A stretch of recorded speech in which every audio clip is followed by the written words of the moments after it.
Let's look at the word subgenius. It does not simply mean just below a genius.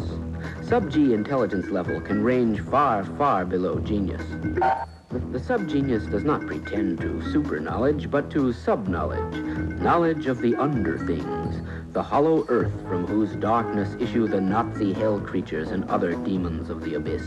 It is in contemplation of the under-things, the underwear lurking just below the clothing of existence that the subgenii display what genius they have.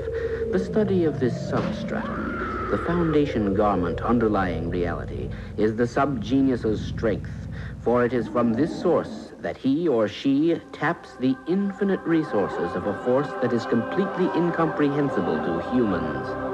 The force of slack. Slack, what is it? Well, if you have to ask, you will never know. You were born with original slack, an infinite supply of it, but the conspiracy has most of it now. They don't even know what it is, but that hasn't stopped them from stealing it away. How do you think you ended up a slave to their so-called work? It's the human condition. It's things falling apart.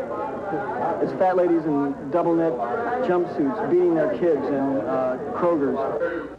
True slack is by definition indefinable. It is a kind of direct perception, unfettered by common sense. It is not mere laziness. It is rather a kind of active sloth. Slack, in its pure form, makes happiness seem like agony by comparison. Next to slack, the nirvana known to mystics and saints is like endless torment. Slack is different for each person. One might call it something for nothing. But the normals, the mediocritans, the somnambulacs, and pseudo-subslans have tried to make it something which we have been led to believe we must work to buy. It is this yearning for slack that separates us from the normals. The human may live out his entire life in a grinding cycle of slacklessness, his hours consumed by meaningless toil, interspersed with meaningless leisure. Yet he never feels cheated. He thinks it is natural.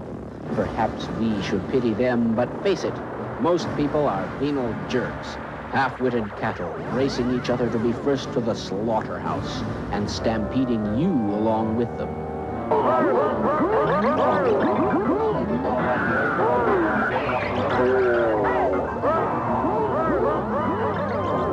Death to the anti-Bob and pink creatures who would defame our temple. Wouldn't you like revenge on these mediocritans, these pink boys, these box-dwelling Barbies and Kens, these normals who have made normality the norm? Pinks are but living stereotypes, insensate meat puppets and food tubes who lack and fear the spark of originality that ignites every subgenius soul.